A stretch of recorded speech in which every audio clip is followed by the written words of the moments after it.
Hello friends, അപ്പോൾ നമ്മൾ കുറച്ച് കാലത്തിന് ശേഷം ഒരു മിനി വ്ളോഗായിട്ട് എത്തിയിട്ടുണ്ട്. നമ്മളിന്നൊരു സ്ഥലം വരെ പോവുകയാണ്. ഞാൻ ഒറ്റയ്ക്കല്ല, അനിലും കൂടെ ഉണ്ട്. ഞങ്ങൾ രണ്ടുപേരും കൂടിയാണ് പോകുന്നത്. അനിലിൻ്റെ ഒരു ഫ്രണ്ടിൻ്റെ ഹൗസ് വാമിംഗ് ഉണ്ട്, അങ്ങോട്ടാണ് പോകുന്നത്. അങ്ങനെ ഗൈസ്, നമ്മൾ റെഡി ആയിട്ട് ഫംഗ്ഷന് പോകാൻ വേണ്ടി ഇറങ്ങിയിട്ടുണ്ട്. ആദ്യം പെട്രോൾ അടിക്കാൻ വേണ്ടി പെട്രോൾ പമ്പിലേക്കാണ് കയറിയത്. ഈ ഫ്രണ്ടിൻ്റെ വീടിൻ്റെ ലൊക്കേഷൻ വരുന്നത് അമരമ്പലത്താണ്. അമരമ്പലം വരെയുള്ള വഴിയെ നമുക്ക് അറിയുന്നുണ്ടായിരുന്നുള്ളൂ. അപ്പോൾ അങ്ങനെ അമരമ്പലത്ത് എത്തിയിട്ട് ഫ്രണ്ടിനെ വിളിച്ച് നോക്കുകയാണ് എവിടെയാണ് എക്സാക്ട് ലൊക്കേഷൻ എന്ന് അറിയാൻ വേണ്ടിയിട്ട്.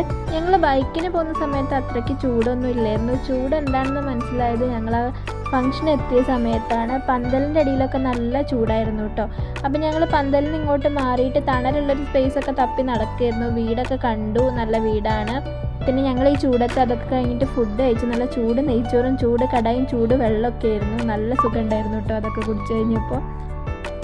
അങ്ങനെ എന്തായാലും ഈ ചൂടുകാലത്ത് ചൂടൻ ഫംഗ്ഷൻ അടിപൊളിയായിരുന്നു. അപ്പം മറ്റൊരു വീഡിയോ ആയിട്ട് കാണാം. അതുവരേക്കും ടേക്ക് കെയർ, ബൈ.